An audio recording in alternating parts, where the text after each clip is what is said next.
DHS Secretary Kristi Noem revealing how the Afghan national accused of shooting 2 National Guardsmen, killing 1, was radicalized. Listen.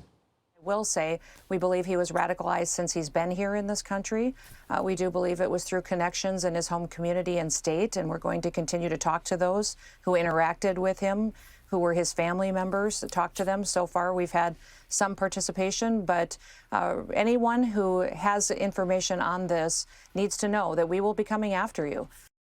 I guess this coming as a new report reveals that more than 5,000 Afghan nationals brought into the U.S. after the chaotic withdrawal in 2021 were flagged for national security reasons. Retired Marine Infantry Officer C.J. Douglas saw the Afghanistan withdrawal chaos up close and personal. He helped with the evacuations into Qatar and the evaluations and co-wrote a report in the aftermath, a briefing that President Biden wouldn't take, and we don't know if he ever read.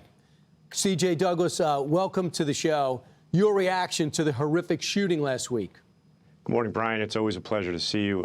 Sorry under these tragic circumstances. I mean, like everybody else, saddened by the events that occurred. Thoughts and prayers go out to the family members affected and all our troops and law enforcement at home and abroad.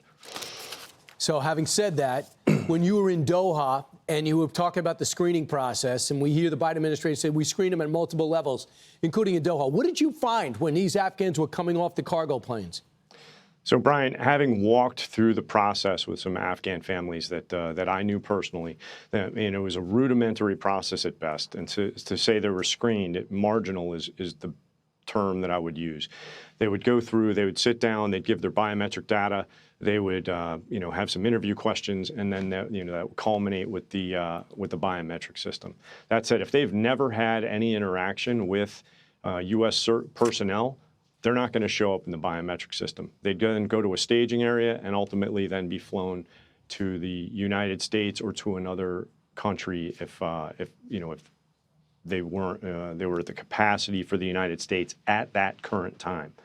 So to say marginal, that's literally marginal. But that's because you're dealing with a country that doesn't have a database like ours. When we say, and you also said this. We were dealing with them there in order to not deal with them here. And we seem to have brought our problems home. And what's been brought up to me is that just because someone's working with, let's say, the CIA over there, it doesn't mean they should live on your cul-de-sac here, or they could even handle the transition. There was no proper vetting to see if they could even work their way into American life.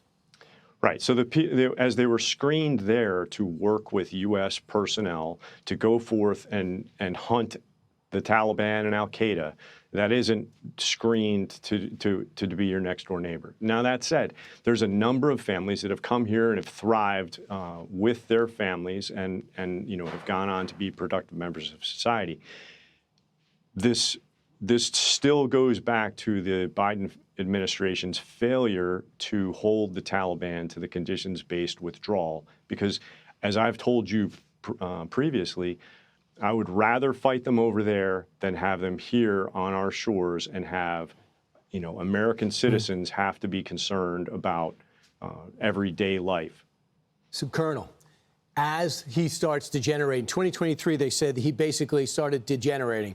He started not getting a job, leaving his family of 5, just wandering around. We don't know who he interacted with yet. There's got to be a system in place to continue to monitor the Afghans that we jettison here in the most chaotic process possible. Don't you agree?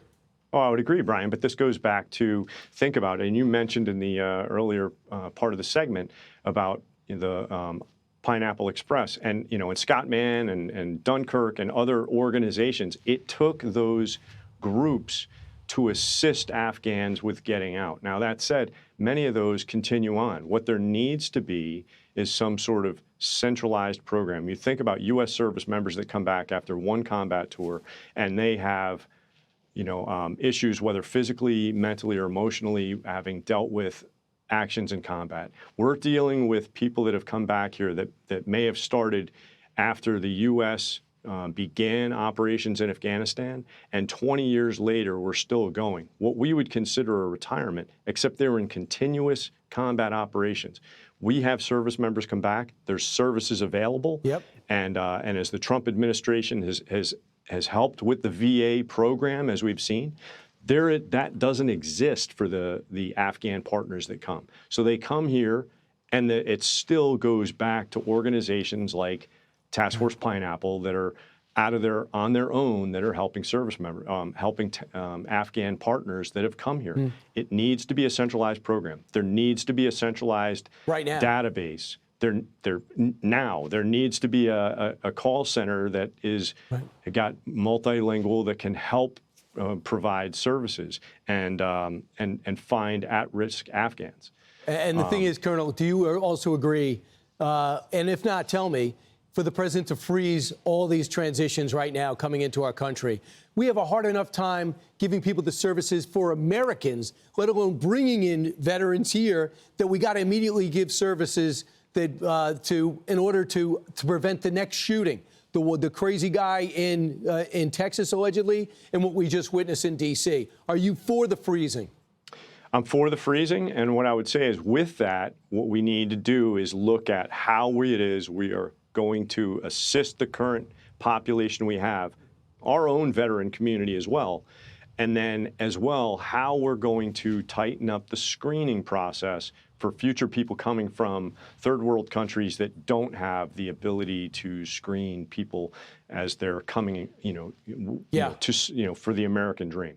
Yeah, of course, because you know what? In Minnesota, they're finding out a lot of that fraud with the pandemic money was going back from the Somali community there right to Al-Shabaab, a form of Al-Qaeda over in Somalia, making guys like you, your job harder, and your son who's also in service. Lieutenant Colonel C.J. Douglas, thanks so much. Thanks, Brian. I'm Steve Doocy. I'm Brian Kilmeade. And I'm Ainsley Earhart. And click here to subscribe to the Fox News YouTube page to catch our hottest interviews and most compelling analysis.